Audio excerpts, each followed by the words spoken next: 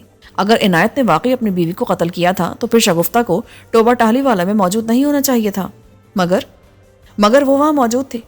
ہم دوپہر کے وقت ٹوبہ ٹاہلی والا پہنچے اور پوچھتے پاچھتے سیدھے شگفتہ کے میکے پہنچ گئے۔ یہ گھر گاؤں کے وسط میں واقع تھا۔ شگفتہ کے باپ یعقوب علی کا عرصہ پہلے انتقال ہو چکا تھا۔ وہ گھر میں اپنی ماں کے ساتھ تھی اور یہ اتفاق تھا کہ اس وقت ان دونوں کے سوا گھر میں اور کوئی بھی نہ تھا۔ شگفتہ کی ماں کا نام شرافت بی بی معلوم ہوا۔ ہماری دستک کے جواب میں دروازہ شرافت بی بی نہیں کھولا تھا۔ جب میں نے اسے بتایا کہ میں موزرہ سودا کلا سے آیا ہوں اور اس کے جوائی عنایت حسین کے بارے میں کچھ معلومات حاصل کرنا چاہتا ہوں، تو وہ ہمیں گھر کے اندر لے گئی۔ پولیس کی وردی کا اپنا ایک روب داب ہوتا ہے، اس کے سامنے بہت سے بند دروازے خود بخود کھل جاتے ہیں۔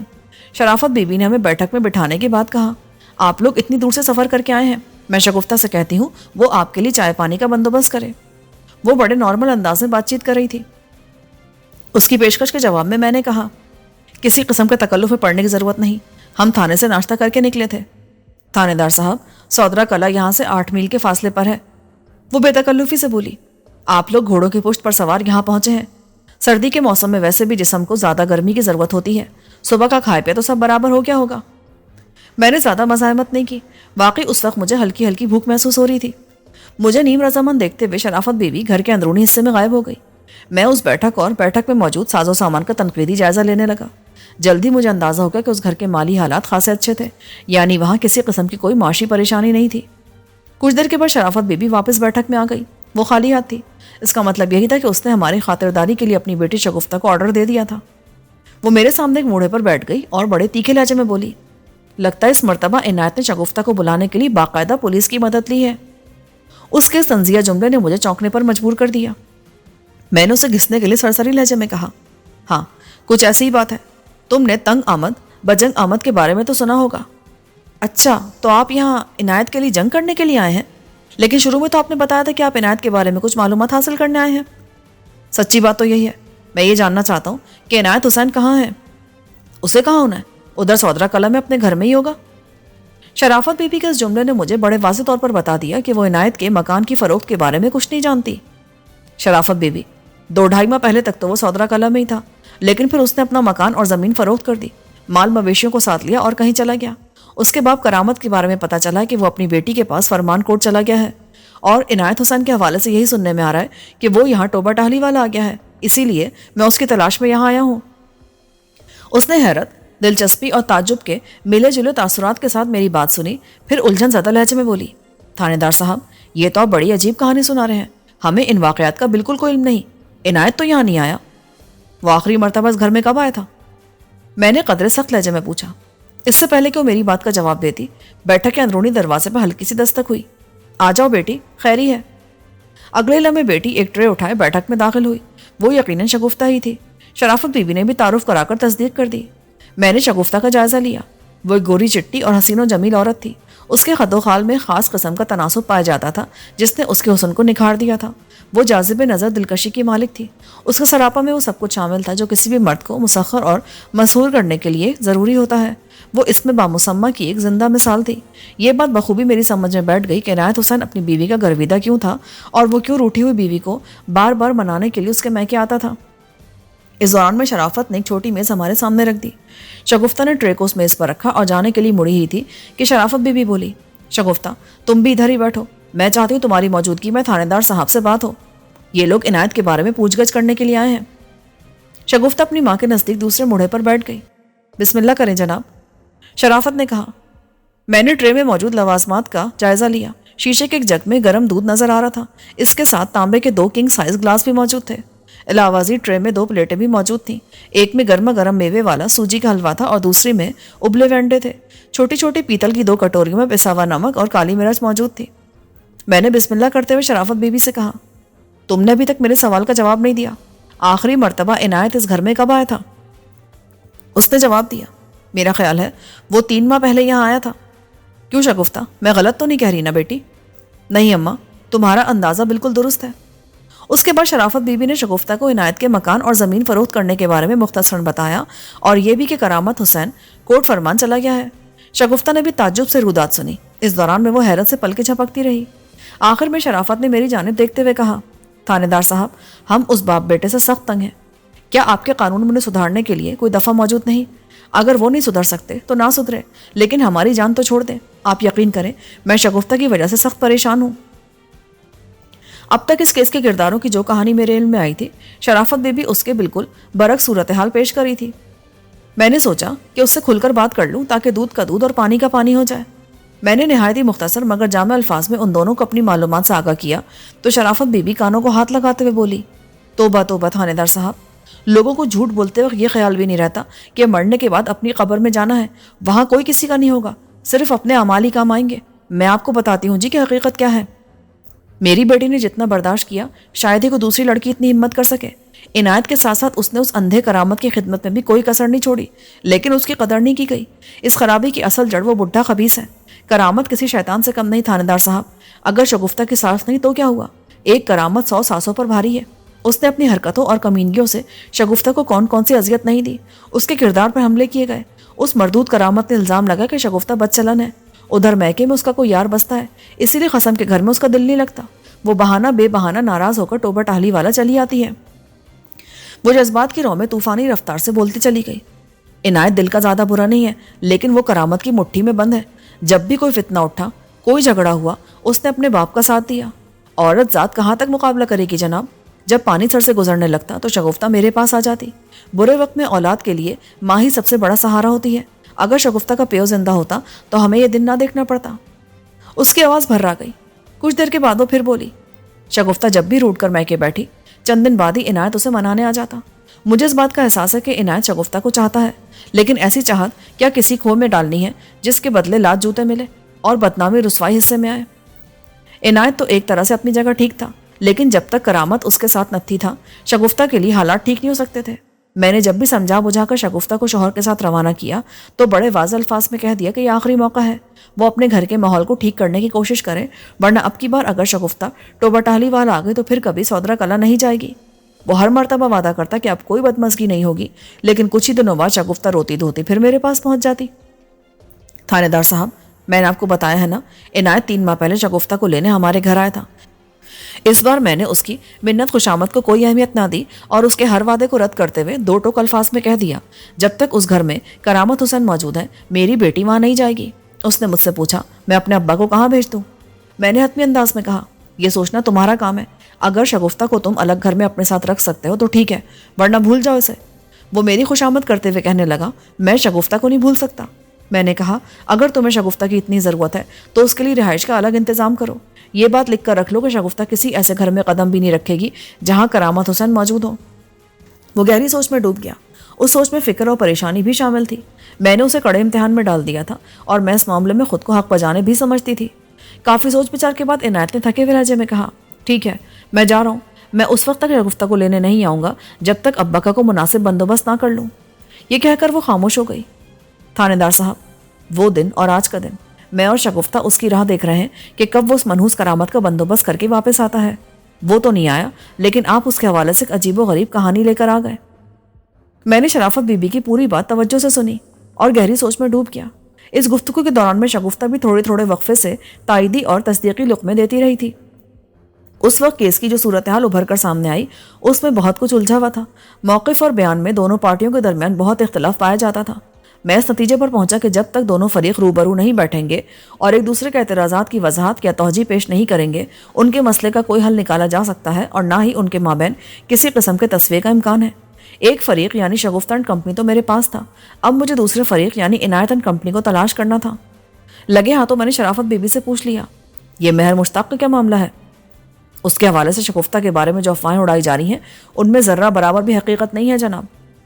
مشتاق میرے دیور کا بیٹا ہے، بہت ہی لائق اور بیوہ بچہ ہے۔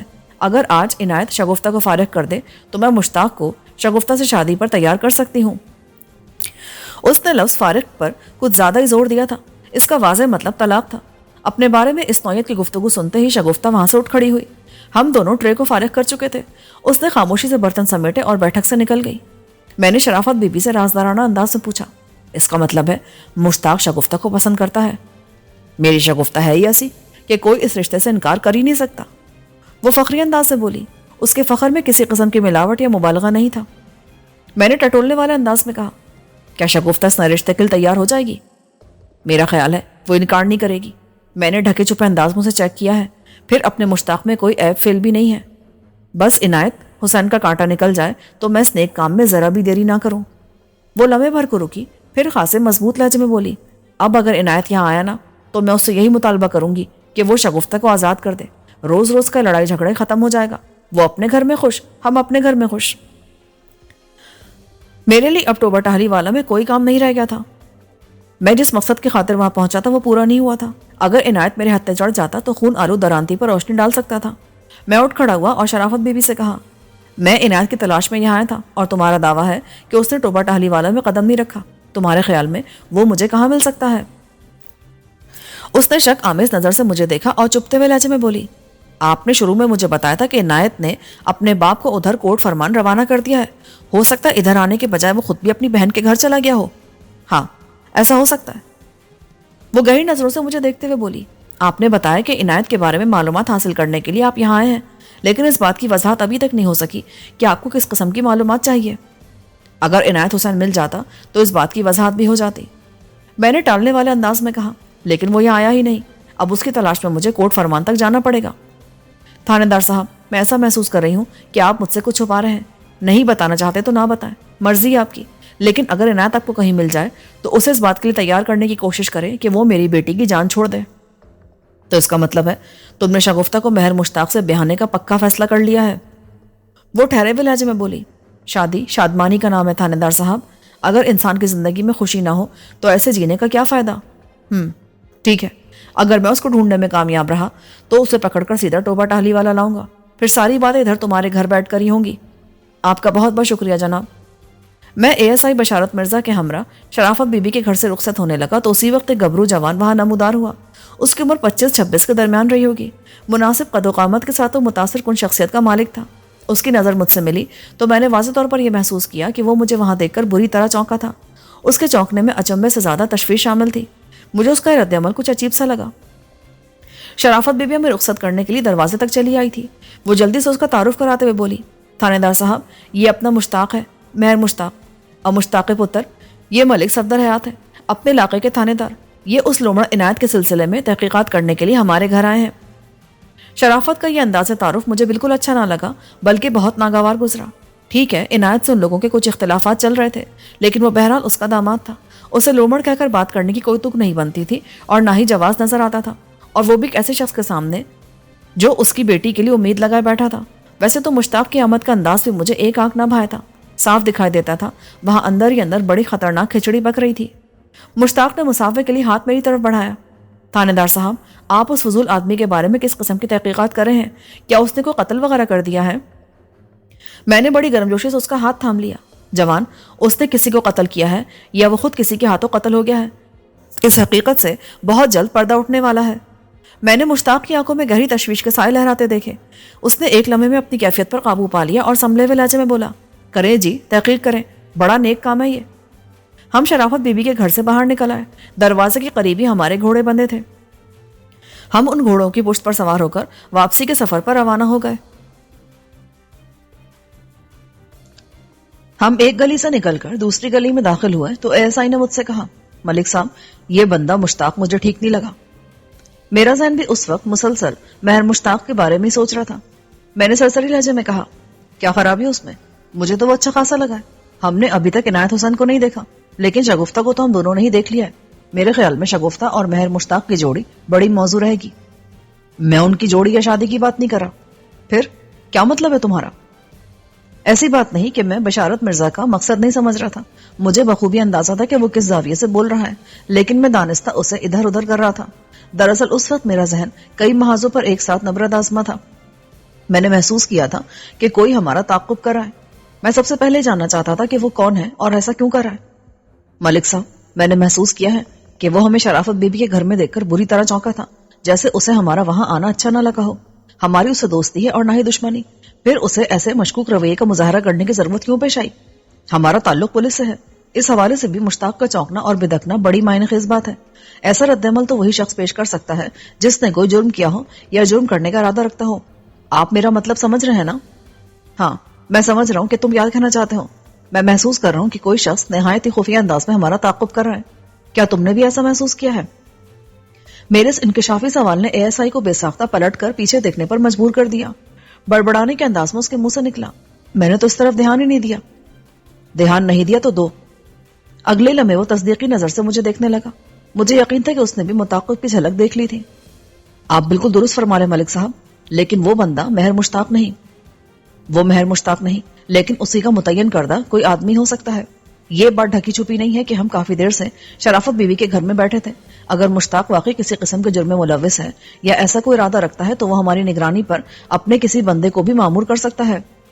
آپ بالکل ٹھیک کہہ رہے ہیں ملک صاحب. پھر کیا کرنا چاہیے؟ کیا اس بندے پر ہاتھ ڈال دیں؟ میرا خیال ہے اس متعاقب کو اپنے پیچھے لگا کر ٹوبا ٹاہلی والا سے باہر لاتے ہیں, پھر اس کا مزاج بھی دریافت کر لیں گے. ASI نے میری تجویز سے اتفاق کیا, لیکن ہم جیسے گاؤں کی حدود سے باہر نکلے وہ بندہ غائب ہو گیا. ہم نے کسی بہانے سے اپنے گھوڑوں کو روکا اور یہ ظاہر کرنے کی کوشش کی جیسے ہم اپنا گھوڑا بدلنے کا ارادہ رکھتے ہیں, لیکن ہم اس توسط سے نامعلوم متعاقب کا جائزہ لینا چاہتے تھے, مگر ہمیں اپنے مقصد میں کامیابی حاصل نہ ہوئی. دور دور تک مذکورہ بندے کے آثار دکھائی نہ دیے. کیا خیال ہے ملک صاحب, واپس چل کر اس پراسرار پیچھا کرنے والے کا کھوج لگائیں؟ اس کا کوئی فائدہ نہیں ہوگا. مجھے نہیں امید کہ اب وہ ہمارے ہاتھ آئے گا. مجھے پورا شک ہے جی, وہ بندہ مشتاق کا بھیجا وہی ہے. میں بھی کچھ ایسا ہی محسوس کر رہا ہوں. میں اس بندے مہر مشتاق کی خفیہ نگرانی کرانا چاہتا ہوں تاکہ پتہ تو چلے کہ وہ کس قماش کا شخص ہے اور اس کے ارادے کیا ہیں. آپ فکر نہ کریں ملک صاحب, وہ کسی فوری خیال کے تحت بولا. یہاں ٹوبا ٹاہلی والا میں میرے ایک دو جاننے والے ہیں, میں ان سے کام لے کر مہر مشتاق کے بارے میں مفید معلومات حاصل کر سکتا ہوں. آپ کہیں تو ابھی چلتے ہیں. ابھی واپسی کا رخ اختیار کرنا مناسب نہیں ہوگا. میں یہ کام تمہارے ذمہ لگاتا ہوں. تم کل سے اس مشن پر لگ جاؤ. تم 2 اور ہوشیار قسم کے کانسٹیبلز یہاں لے کر آؤ, لیکن خیال رہے تمہیں یہ کام سادہ لباس میں رہتے ہوئے کرنا ہے تاکہ کسی کو یہاں پولیس کی سرگرمی کا احساس نہ ہو. تم اپنے قابل بھروسہ جاننے والے سے ملو اور اپنے مطلب کی باتیں جاننے کی کوشش کرو. اس کے ساتھ ہی اپنے ساتھ آئے ہوئے کانسٹیبل کو خصوصی ہدایت دے کر مہر مشتاق کی خفیہ اور محتاط نگرانی پر مامور کر دو. مجھے بہت جلد حوصلہ افزا نتائج چاہیے. آپ فکر نہ کریں ملک صاحب, میں انشاءاللہ کل ہی اس مشن پر جت جاتا ہوں. بہت جلد آپ مجھے اس محاذ پر سرخرو ہوتا دیکھیں گے انشاءاللہ. میں نے یقین بھرے لہجے میں کہا. اس کے بعد ہم اپنے گھوڑوں پر سوار ہوئے اور ٹوبا ٹاہلی والا سے موزہ سودرا کلا کی جانب سفر شروع کر دیا. مغرب کے اذان سے قبل ہم تھانے پہنچ گئے. اگلے روز ASI کو ٹوبا ٹاہلی والا بھیجنے کے بعد میں خود کوٹ فرمان کی طرف روانہ ہو گیا. میرے ساتھ حوالدار خوشبخت بھی تھا. دراصل خوشبخت بھی کوٹ فرمان کا رہنے والا تھا اور وہاں کے ایک بندے سے بخوبی آشنا تھا, اسی لیے میں نے خاص طور پر اسے اپنے ہمراہ کر لیا تھا تاکہ کسی معاملے میں کوئی دشواری پیش نہ آئے. کوٹ فرمان اور سودرا کلا میں کم و بیش 4 میل کا فاصلہ حائل تھا اور یہ گاؤں ہمارے تھانے سے شمال میں واقع تھا. ہم 10 بجے کے قریب کوٹ فرمان پہنچ گئے. خوشبخت مجھے سیدھا شکور کے دروازے تک لے گیا اور میرا اشارہ پاتے اس نے دروازے پر دستک دی. شکور کوٹ فرمان کا ایک چھوٹا زمیندار تھا اور رشتے میں وہ ہمارے مطلوبہ بندے یعنی عنایت حسین کا بہنوئی تھا. اس کی 5 اولادیں تھیں اور وہ طویل عرصے سے یہاں رہ رہا تھا. حوالدار خوشبخت کی رپورٹ کے مطابق شکور ایک امن پسند اور صلحجو شخص تھا. لڑائی بڑھائی اور فتنہ پروری کے کاموں سے ہمیشہ دور رہنے کی کوشش کرتا تھا. غلام لاہور کی زبانی مجھے پتا چلا تھا کہ عنایت نے سودرا کلا چھوڑنے سے 2-3 روز قبل اپنے باپ کرامت حسین کا کوٹ فرمان بھیج دیا تھا کہ چند روز وہ بیٹی سغرا کے پاس رہ کر آ جائے. عنایت کے بارے میں عمومی رائے یہ تھی کہ وہ مکان اور زمین کی فروخت کے بعد اپنی سسرال کو پیارا ہو گیا ہوگا, اسی لیے میں نے سب سے پہلے ٹوبا ٹاہلی والا کو چیک کیا تھا, لیکن عنایت کی وہاں موجودگی کے آثار نہیں ملے تھے. دستک کے جواب میں ایک 12-13 سالہ بچے نے دروازہ کھولا. وہ خوشبخت کو دیکھتے ہی پہچان گیا. اتفاق سے اس وقت شکور گھر پر تھا. جلدی ہم اس گھر کی بیٹھک میں بیٹھے شکور اور اس کی بیوی کو اپنی آمد کی غرض و غایت بتا رہے تھے۔ انہوں نے پوری توجہ سے میری بیان کردہ کہانی سنی اور ہکا بکا رہ گئے۔ شکور نے حیرت سے کہا، چاچا کرامت تک طویل عرصے سے ہمارے گھر نہیں آیا، حالانکہ میری تو ہمیشہ سے خواہش رہی ہے کہ وہ ادھر ہی ٹھہر جائے، بڑھاپے میں بھوک کے ہاتھوں اپنی مٹی خراب نہ کرائے، لیکن وہ سنتا ہی نہیں۔ اس نے ہمیشہ یہی کہا کہ بیٹی کے در پر پڑے رہنا مجھے اچھا نہیں لگتا۔ اور یہ آپ نے عنایت کی بھی بڑی خوب کہانی سنائی ہے، ہمیں اس بارے میں کچھ خبر نہیں کہ عنایت نے اپنا گھر بار فروخت کر دیا ہے۔ آپ کی بات پر یقین کر رہا ہوں، لیکن میرے خیال میں عنایت نے زمین بیچ کر زندگی کی سب سے بڑی غلطی کی ہے۔ زمیندار تو زمین کو پھیلانے کے چکر میں رہتا ہے، اور وہ اپنا جملہ ادھورا چھوڑ کر نفی میں گردن جھٹکنے لگا۔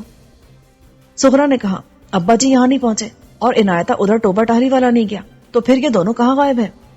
یہی بات تو میری سمجھ میں نہیں آ رہی، میں نے الجھن بھرے لہجے میں کہا۔ مجھے تو کوئی اور ہی چکر لگ رہا جی۔ سغرا نے تشویش سے کہا، کیسا چکر؟ یہ شرافت بی بی بڑی بدماش عورت ہے، جو عورت اپنی بیٹی کے گھر نہ بسنے دے وہ کچھ بھی کر سکتی ہے۔ مجھے شک ہے اسی نے عنایتہ اور ابا جی کو کہیں غائب کیا ہے۔ سغرا دور کی کوڑی لائی تھی۔ میں گزشتہ روز شرافت بی بی سے ایک بھرپور ملاقات کر کے آیا تھا، مجھے بھی وہ خاصی تیز ترار اور موقع پرست لگی تھی، لیکن وہ اپنے سمدھی اور داماد کو کہیں غائب بھی کروا سکتی ہے، اس بارے میں نے سوچا نہیں تھا۔ البتہ میں نے یہ واضح طور پر محسوس کر لیا تھا کہ وہ شگفتہ کو عنایت سے طلاق دلوا کر مہر مشتاق سے بیانے کی خواہاں تھی۔ سغرا چونکہ شگفتہ کی نند تھی، اس لیے اس کی سوچ کا زاویہ قدر مختلف تھا۔ میں نے اس کا موقف جاننے کے لیے پوچھ لیا، کیا وہ اتنا بڑا قدم اٹھا سکتی ہے؟ میرا اشارہ شرافت بی بی کی طرف تھا۔ وہ زہر میں بجھے لہجے میں بولی، تھانے دار صاحب، آپ اس عورت کی مکاریوں اور چال بازوں سے واقف نہیں، وہ صرف نام کی شرافت بی بی ہے، ورنہ توبہ توبہ، اگر وہ واقعی بھلی مانس اور شریف عورت ہوتی تو بیٹی کے گھر کا سکون برباد کرنے کی کوشش کبھی نہ کرتی۔ عنایت کے گھر میں شگفتہ کو آخر تکلیف ہی کیا ہے، لیکن ماں اس کے کان بھرتی ہے کہ اپنے خاوند کو تنگ کرو تاکہ وہ بوڑھے ابا جی کو گھر سے نکال دیں۔ آپ خود بتائیں، ابا جی اس عمر میں کہاں جائے؟ آپ جانتے ہیں بڑھاپے میں انسان بڑا چڑچڑا اور تنقیدی ہو جاتا ہے۔ ابا جی کی ہمیشہ سے عادت رہی ہے کہ وہ کوئی غلط بات دیکھ سکتے ہیں اور نہ ہی برداشت کر سکتے ہیں۔ شگفتہ کی جو حرکتیں اور لچھن ہیں وہ ابا جی کو اچھے نہیں لگتے، وہ اسے گاہے بگاہے روکتے ٹوکتے رہتے تھے، اور یہی بات اسے منظور نہ تھی، اسی لیے وہ آئے دن گھر میں فساد ڈال کر میکے چلی جاتی ہیں۔ میں نے ابا جی کی منت کی کہ وہ ہمارے پاس آ جائیں، لیکن وہ یہ بات ماننے کو تیار نہیں۔ آپ کو پتہ نہیں کہ شرافت بی بی کتنی کمینی عورت ہے، وہ ہر بار عنایتہ سے یہی مطالبہ کرتی ہے کہ وہ ابا جی کو گھر سے باہر کر دے، پھر شگفتہ اس گھر میں قدم رکھے گی۔ عنایتہ ان سے جھوٹا سچا وعدہ کر کے بیوی کو گھر لے آتا ہے، لیکن بتائیں وہ باپ کو گھر سے کیسے نکال دے؟ وہ باپ جس کے سائے میں ہم پل بڑھ کر بڑے ہوئے ہیں، اس نے خود کو بھوکا رکھ کر ہمارا پیٹ بھرا ہے، وہ خود کڑی دھوپ میں جلا ہوگا لیکن گرم ہوا کا ایک جھونکا بھی ہم تک پہنچنے نہیں دیا۔ ہماری ماں چھوٹی سی عمر میں ہمیں چھوڑ کر اللہ کو پیاری ہو گئی تھی، ابا جی نے ہمیں ماں بن کر پالا ہے اور ایک باپ بن کر پروان چڑھایا ہے، ایسے سایہ درخت کو کون کاٹ کر پھینک سکتا ہے بھلا؟ وہ خاصی جذباتی ہو رہی تھی۔ کچھ دیر کے بعد وہ اپنے آپ کو سنبھال کر بولی، تھانے دار صاحب، میں نے عنایتہ کو بہت سمجھایا، شکور نے بھی کہا کہ شگفتہ جب اس کے گھر میں نہیں بسنا چاہتی تو لعنت بھیجے اس پر، ہم کسی اچھی اور بھلی مانس لڑکی سے خود اس کی شادی کرائیں گے، اولاد ہو جائے گی تو رشتے کو توڑنا مشکل ہو جاتا ہے۔ اس کے ساتھ تو ایسا کوئی مسئلہ بھی نہیں تھا، مگر عنایتہ مانتا ہی نہیں، وہ کسی بھی صورت شگفتہ کو چھوڑنے پر تیار نہیں۔ لگتا ہے ان ماں بیٹی نے اس پر کالا جادو کر دیا ہے یا اسے الو کا گوشت کھلا دیا ہے۔ ویسے شگفتہ کمبخت ہے بھی تو اتنی خوبصورت نہ کہ… وہ جملہ نامکمل چھوڑ کر اچانک خاموش ہو گئی۔ میں چونکہ گزشتہ روز خود اپنی آنکھوں سے شگفتہ کو دیکھ چکا تھا، لہٰذا یہ سمجھنے میں مجھے قطعاً کوئی دشواری محسوس نہ ہوئی کہ سغرا بھی کہنا چاہتی تھی، کمبخت شگفتہ اتنی خوبصورت بلا ہے کہ کوئی بھی مرد آسانی سے اسے چھوڑنے کو تیار نہیں ہو سکتا۔ ہم نے آدھا پونا گھنٹہ شکور زمیندار کے گھر میں گزارا اور پھر وہاں سے اٹھ گئے۔ طے یہی پایا تھا کہ اگر مجھے عنایت اور کرامت کی کوئی خبر ملے تو میں انہیں اطلاع کر دوں گا، اور اگر وہ لوگ ان کا سراغ لگانے میں کامیاب ہو گئے تو فوراً تھانے آ کر مجھے خبر کریں گے۔ ہم شکور کے گھر سے نکلے تو حوالدار خوشبخت ضد کر کے مجھے اپنے گھر لے گیا۔ دوپہر کا کھانا ہم نے اسی کے گھر میں کھایا، پھر ظہر کی نماز کوٹ فرمان کی مسجد میں ادا کرنے کے بعد ہم واپس آ گئے۔ اگلے 3 روز کسی قابل ذکر کارروائی کے بغیر ہی گزر گئے۔ ٹوبا ٹالی والا سے گاہے بگاہے مجھے رپورٹ مل رہی تھی، لیکن اس رپورٹ میں ایسی کوئی بات نہیں تھی کہ میں کیل کاٹے سے لیس ہو کر فوراً حرکت میں آ جاتا۔ مشتاق کے بارے میں مجھے بتایا گیا کہ وہ بہت ہی جوشیلا اور جیدار نوجوان ہے، لیکن وہ کسی ایسی کارروائی میں ملوث نہیں پایا گیا تھا کہ اس کے خلاف قانونی چارہ جوئی کی جاتی۔ البتہ یہ خبر مجھ تک پہنچی تھی کہ وہ نہایت پابندی کے ساتھ آزادانہ طور پر شرافت بی بی کے گھر آتا جاتا ہے۔ جس گھر کے لوگ خوش آمدید کہنے کے لیے تیار ہوں وہاں کوئی کیوں نہیں جائے گا؟ مزید ایک ہفتے تک میں نے عنایت اور کرامت کی تلاش کا سلسلہ جاری رکھا. میں نے اپنے بندے ارد گرد گاؤں دیہات میں دور تک پھیلا دیے اور انہیں سختی سے ہدایت کر دی کہ ان باپ بیٹے میں سے جو بھی اور جس حالت میں بھی نظر آئے اسے فی الفور میرے سامنے حاضر کیا جائے. ایسی متلاشی ہر ٹیم کے ساتھ میں نے ایک ایک ایسے مقامی بندے کو بھی نتھی کر دیا تھا جو عنایت اور کرامت کا صورت آشنا تھا, تاکہ پولیس پارٹی کو ان کی تلاش اور شناخت کے سلسلے میں دقت کا سامنا نہ کرنا پڑے. جب تک عنایت میرے ہتھے نہ چڑھ جاتا خون آلو درامتی کا معمہ حل نہیں ہو سکتا تھا, اور جب تک یہ معمہ حل نہ ہوتا میں سکون سے نہیں بیٹھ سکتا تھا. اسی بھاگ توڑ اور ادھیڑ بن میں 15 دن گزر گئے, لیکن کامیابی کا کوئی کونا کوئی سرا ہاتھ نہ آیا. میں جھنجھلاٹ میں مبتلا ہونے لگا. ممکن تھا کہ میں ہمت ہار کر اس کیس کی فائل کو داخل دفتر کر دیتا کہ ایک عجیب و غریب واقعہ پیش آیا. ایک صبح میں تھانے آ کر اپنی کرسی پر بیٹھا ہی تھا کہ مجھے اطلاع ملی کہ کوئی شخص بیری والے کھو میں گر گیا ہے. بیری والا کھو یعنی کنواں موضع سودرا کلا کی حدود میں ہی واقع تھا. یہ ایک متروک کنواں تھا, لیکن پچھلے دنوں ہونے والی لگاتار بارشوں نے دیگر گڑھوں کے ساتھ ساتھ اس میں بھی اچھا خاصا پانی بھر دیا تھا. کسی شخص کے متروک کنویں میں گرنے کی خبر خاصی سنسنی خیز تھی. چنانچہ میں خوشبخت اور 2 کانسٹیبلز کے ساتھ فوراً جائے حادثہ پر پہنچ گیا. موقع پر لگ بھگ درجن بھر افراد جمع تھے. ہماری آمد کے ساتھ ہی جائے حادثہ پر لگی بھیڑ چھٹ گئی. میں کنویں کی منڈیر پر پہنچا اور اکڑو بیٹھ کر اندر جھانکا. کنویں کے اندر خطرناک حد تک برساتی پانی موجود تھا. اس پانی میں کوئی شے ڈوب ابھر رہی تھی. میں نے شے کا لفظ اس لیے استعمال کیا کہ مجھے اس کے خد و خال واضح طور پر نظر نہیں آ رہے تھے.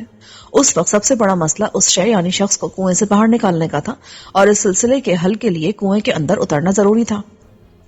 میں نے وہاں موجود لوگوں سے کہا, کسی مضبوط رسے کا فوراً انتظام کرو. ایک شخص نے آگے بڑھ کر مجھے مطلع کیا, تھانے دار صاحب, عبد الرحمان رسہ لینے ہی گیا ہے. پھر اس نے گاؤں کی جانب نگاہ اٹھا کر دیکھا اور قدرے مسرت بھرے لہجے میں بولا, شاید وہ واپس آ رہا ہے, اس کے ہاتھ میں رسہ بھی دکھائی دے رہا ہے. وہاں پر موجود افراد کی نظریں دور سے آتے عبد الرحمان نامی اس شخص پر جم گئی. مجھے بتایا گیا کہ اسی عبد الرحمان نے ایک بندے کو کنویں میں گرے ہوئے دیکھا تھا. عبد الرحمان اس وقت اپنے کھیتوں میں کام کر رہا تھا. اس نے آواز دے کر چند لوگوں کو کنویں کے پاس جمع کر لیا اور پھر وہ خود رسہ لینے اپنے گھر کی طرف روانہ ہو گیا. عبد الرحمان رسہ لے کر موقع پر پہنچ گیا. اس مسئلے کا ایک مرحلہ طے ہو گیا تھا. دوسرا مرحلہ کنویں کے اندر اترنے اور ڈوبتے ہوئے شخص کو باہر نکالنے کا تھا, اور یہ خاصا مشکل اور آزمائشی مرحلہ تھا. میں نے وہاں موجود ہر شخص کے چہرے کا جائزہ لیا اور ہر چہرے پر ایک ہی سوال کو مجسم پایا کہ کنویں میں کون اترے گا. کنویں کے اندر کھڑا پانی پگھلی ہوئی برف سے بھی زیادہ ٹھنڈا تھا, اور اوپر سے موسم کے تیور بھی بڑے خطرناک دکھائی دیتے تھے. رگوں میں خون منجمد کر دینے والی یخ بستہ ہوائیں فضا میں ہر طرف چکراتی پھر رہی تھی. اس دوران عبد الرحمان نے اپنے گھر سے لائے ہوئے رسے کا ایک سرا نزدیکی درخت کے تنے کے ساتھ نہایتی مضبوطی سے گرے دے کر باندھ دیا تھا. رسے کے دوسرے سرے سے بآسانی کنویں میں اترا جا سکتا تھا. عبد الرحمان کی پرعزم حرکات و سکنات نے فوراً سے بیشتر مجھے بتا دیا کہ وہ درجن بھر چوہوں میں خود کو شیر ببر ثابت کرنے کا ارادہ رکھتا ہے. اس کی عمر لگ بھگ 50 سال تھی, مگر مسلسل محنت اور کثرت نے اس کے وجود کو تندرستی اور توانائی بخش رکھی تھی. مضبوط کاٹی کا مالک عبد الرحمان اب بھی کئی جوانوں سے زیادہ جوان تھا.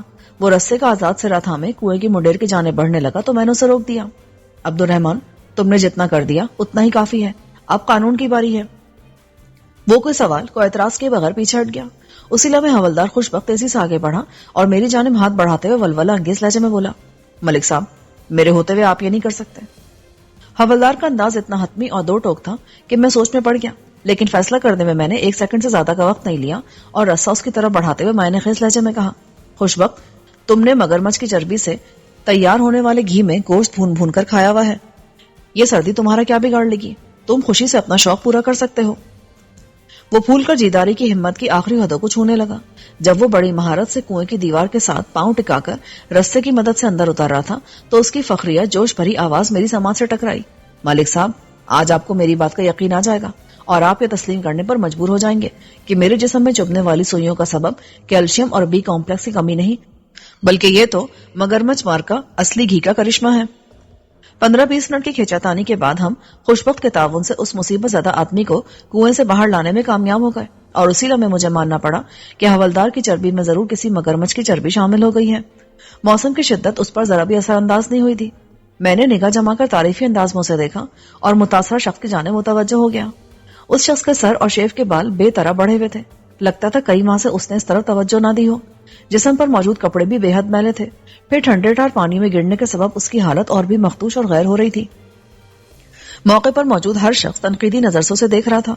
پھر کسی شخص کی آواز نے مجھے چونکا دیا, یہ تو عنایت حسین ہے, ذرا دیکھو تو اس نے کیا حالت بنا رکھی ہے. اس شخص کا یہ انکشافی جملہ ٹھہرے ہوئے تالاب میں پہلا پتھر ثابت ہوا۔ ان تمام افراد کا تعلق سودرا کلا سے تھا، لہٰذا طرح طرح کے تصدیقی اور تحیر آمیز جملے میری سماعت تک پہنچنے لگے، اور ان تبصروں کا لب لباب یہ تھا کہ حوالدار خوشبخت نے بے مثال بہادری کا مظاہرہ کرتے ہوئے جس شخص کو متروک کنویں سے باہر نکالا تھا وہ عنایت حسین بلد کرامت حسین سابقہ سکنا موضع سودرا کلا تھا، وہی عنایت حسین جس کی تلاش میں پچھلے 20-25 دن سے بے قرار تھا۔ وہ مجھے ملا بھی تو اس حالت میں کہ میں اس سے کوئی سوال نہیں کر سکتا تھا، اسے فوری طور پر طبی امداد کی ضرورت تھی۔ میں نے فوری اور ہنگامی انتظامات کے تحت عنایت حسین کو اسپتال بھجوا دیا اور اس کے ساتھ ہی کوٹ فرمان اور ٹوبہ ٹاہلی والا بندے دوڑا دیے تاکہ عنایت کے ورثہ کو اس کی بازیابی کی خبر ہو جائے۔ ٹوبہ ٹاہلی والا سے تو کوئی نہ آیا، لیکن شام سے پہلے سغرا اپنے شوہر شکور کے ہمراہ میرے پاس آ گئی۔ میں ان دونوں کو اپنے ساتھ اسپتال لے کر گیا۔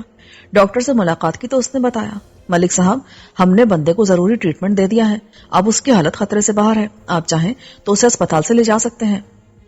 ویسے بائی دا وے ملک صاحب یہ پاگل آپ کو ملا کہاں سے؟ لمحے بھر کا توقف کرنے کے بعد ڈاکٹر نے کہا، پاگل؟ میں نے بے یقینی سے ڈاکٹر کی طرف دیکھا۔ جی ہاں، اس شخص کا ذہنی توازن اپنے ٹھکانے پر نہیں ہے، میں نے مختلف تراکیب سے اچھی طرح سے ٹیسٹ کیا ہے، یہ شخص 100% پاگل ہے، لگتا ہے کسی شدید ترین صدمے نے اس کا دماغ الٹ دیا ہے، آپ اسے پاگل خانے میں جمع کرا دیں تو اچھا ہے، یہ اپنے ساتھ ساتھ دوسروں کے لیے بھی انتہائی خطرناک ثابت ہو سکتا ہے، یہ خود کو نوچتا ہے، دانتوں سے کاٹتا ہے اور تھوڑی تھوڑی دیر کے بعد مخصوص جملے دہرانے لگتا ہے، پھر دیوار سے سر ٹکرانے کی کوشش کرتا ہے، ہم نے اسے بڑی مشکل سے کنٹرول کر رکھا ہے۔ ڈاکٹر کی رپورٹ نے مجھے گہری تشویش میں مبتلا کر دیا، میں اس کی ماہرانہ اور پیشہ ورانہ رائے کو مسترد نہیں کر سکتا تھا، لہٰذا تجسس سے لبریز لہجے میں پوچھا، مثلاً کس قسم کے جملے دہراتا ہے وہ؟ یہی کہ میں بہت ظالم انسان ہوں، میں نے اپنے باپ پر بہت ظلم کیا اور وہ بھی ایک عورت کی خاطر، بیوی کی خوشنودی کے لیے انسان کو اپنی جڑ کا دشمن تو نہیں ہو جانا چاہیے نا۔ اس نے کہا، اپنے باپ کا بندوبست کر لو، اور میں نے بندوبست کر دیا، مجھے جتنی بھی عبرتناک سزا دی جائے وہ کم ہے، لیکن کوئی میری بات کا یقین نہیں کرتا، لوگ مجھے سزا دینے کے بجائے مجھ پر ترس کھاتے ہیں اور مجھے پاگل دیوانہ سمجھتے ہیں، جبکہ میں پاگل نہیں ہوں، وہ پاگل ہیں جو میری بات نہیں سمجھتے۔ میں نے کتنی مرتبہ مرنے کی کوشش کی مگر مجھے بچا لیا جاتا ہے، میں اندھے کنویں میں کودا، میرا خیال تھا کسی نے مجھے خودکشی کرتے نہیں دیکھا ہوگا، لیکن میری قسمت بری کہ ایک مرتبہ پھر مجھے بچا لیا گیا۔ واقعی میرا جرم اتنا بڑا ہے کہ مجھے بار بار مارا اور بچایا جائے، میں پاگل نہیں ہوں۔ اسی قسم کے جملے بول کر وہ دیواروں سے سر ٹکرانے کی کوشش کرنے لگتا ہے۔ ڈاکٹر مجھے عنایت کی دماغی حالت کے بارے میں بتا رہا تھا اور میں اپنے تصور میں سجی دندانے دار خون آلو درانتی کو دیکھ رہا تھا، وہ منحوس درانتی جس کے بے رحم پھل سے عنایت حسین نے اس مہربان اور سایہ درخت کی جڑ کاٹ ڈالی تھی جو بچپن سے اب تک اس پر سایہ فگن رہا تھا۔ زندگی کی راہ میں پیچھے کانٹوں کو اس نے اپنے وجود میں اتار کر عنایت کے لیے نرم گداز آغوش وا کی تھی۔ والدین کس طرح خون جگر پلا پلا کر اپنے اولاد کو پروان چڑھاتے ہیں، لیکن بڑا ہونے کے بعد بعض نامعقول اور سفاک اولادیں اس چراغ کو گل کرنے سے بھی نہیں چکتی جس کی مستعار روشنی سے ان کی شخصیت کی تعمیر ہوئی ہو۔ اسی وقت میرے دل سے بے ساختہ دعا نکلی، اے میرے پروردگار، تو ہر بے رحم اور سفاک شخص کو صاحب اولاد کر دے۔ پتہ نہیں یہ دعا تھی یا بد دعا، لیکن یہ حقیقت ہے کہ والدین کے دکھ درد کو اس وقت تک حقیقی معنوں میں محسوس نہیں کیا جا سکتا جب تک انسان خود والدین کے درجے تک نہ پہنچ جائے۔ میں نے خود وارڈ میں جا کر بھی عنایت کی حالت کا جائزہ لیا۔ ڈاکٹر نے مجھے جو کچھ بتایا تھا وہ حرف بحرف درست ثابت ہوا۔ واقعی عنایت کا دماغ پھر گیا تھا اور وہ اس حالت میں جو کچھ بھی بک رہا تھا وہ در حقیقت اس کا اقرار جرم تھا۔ میں نے عنایت کو سغرا اور شکور کے حوالے کر دیا اور کرامت علی کی لاش کی بازیابی کے لیے ایک مرتبہ پھر سرگرم عمل ہو گیا۔ آلے قتل وہ خون آلو درانتی میرے قبضے میں تھی۔ میں نے اس تلاش کا آغاز ماسٹر جمیل کے گھر سے کیا۔ پچھلی مرتبہ جب میں یہاں آیا تھا تو سوچ بھی نہیں سکتا تھا کہ ماسٹر جمیل کو ملنے والی درانتی کتنی افسوسناک اور گمبھیر کہانی کو جنم دے گی۔ ماسٹر کے گھر کا جائزہ لیتے ہوئے میں مکان کے عقبی حصے میں بھی گیا جدھر تندور اور مویشیوں کی کنڈلی بنی تھی۔ اس حصے کا معائنہ کرتے ہوئے مجھے عجیب سا احساس ہوا تھا۔ اس وقت میں اپنے اس احساس کو کوئی نام نہیں دے سکا تھا، لیکن اب میرا ذہن چیخ چیخ کر مجھے مطلع کر رہا تھا کہ مجھے مکان کے اسی حصے میں کرامت حسین کی لاش کو تلاش کرنا چاہیے۔ میں بڑی پیشہ ورانہ باریکی سے ایک ایک شے کو کھوجتا ہوا بلاخر اس کونے تک جا پہنچا جہاں خشک لکڑیوں اور اپلوں کا ایک بڑا ڈھیر موجود تھا۔ میں نے ان اپلوں اور لکڑیوں کو ہٹوا کر زمین کا معائنہ کیا تو یہ دیکھ کر چونک اٹھا کہ وہاں ایسے آثار موجود تھے جیسے وہاں کی زمین کو کھود کر دوبارہ بھرا گیا ہو۔ بس میرے لیے اتنا اشارہ ہی کافی تھا۔ میں نے اپنے ساتھ لائے ہوئے بندوں کو حکم دیا کہ وہ بڑی احتیاط کے ساتھ وہاں کھدائی شروع کر دیں۔ میرا یہ فیصلہ بہت سود مند ثابت ہوا۔ ابھی ان لوگوں نے زمین کو 1.5-2 فٹ گہرائی تک ہی کھودا تھا کہ کرامت حسین کی لاش جلوہ افروز ہو گئی۔ جب ہم نے اس لاش کو باہستگی باہر نکالا تو میرا اندازہ 100% درست ثابت ہوا. کرامت حسین کو درانتی کی مدد سے گلا کاٹ کر موت کے گھاٹ اتارا گیا تھا. عنایت کی صفاقی اور بربریت پر میری گردن ندامت سے جھک گئی. عنایت ایسا نابکار اور نامعقول شخص اس دنیا کی سخت ترین سزا کا مستحق تھا، لیکن افسوس میں اسے کوئی سزا دلوانے کی پوزیشن میں نہیں رہا تھا.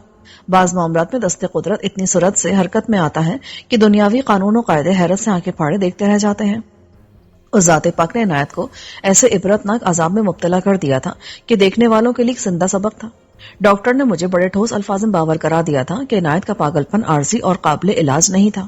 وہ جب تک بھی زندہ رہتا اسی طرح خود کو نوچتا اور کھسوٹتا رہتا، اور کوئی شخص یہ نہیں جانتا تھا کہ وہ کتنے عرصے تک زندہ رہے گا سوائے قدرت کے. قدرت جب براہ راست کسی شخص سے انتقام لینے پر آتی ہے تو ایسے ہی دیدہ عبرت تماشے دیکھنے کو ملتے ہیں. یہ کہانی آپ کو کیسی لگی کامنٹ کر کے ضرور بتائیے گا.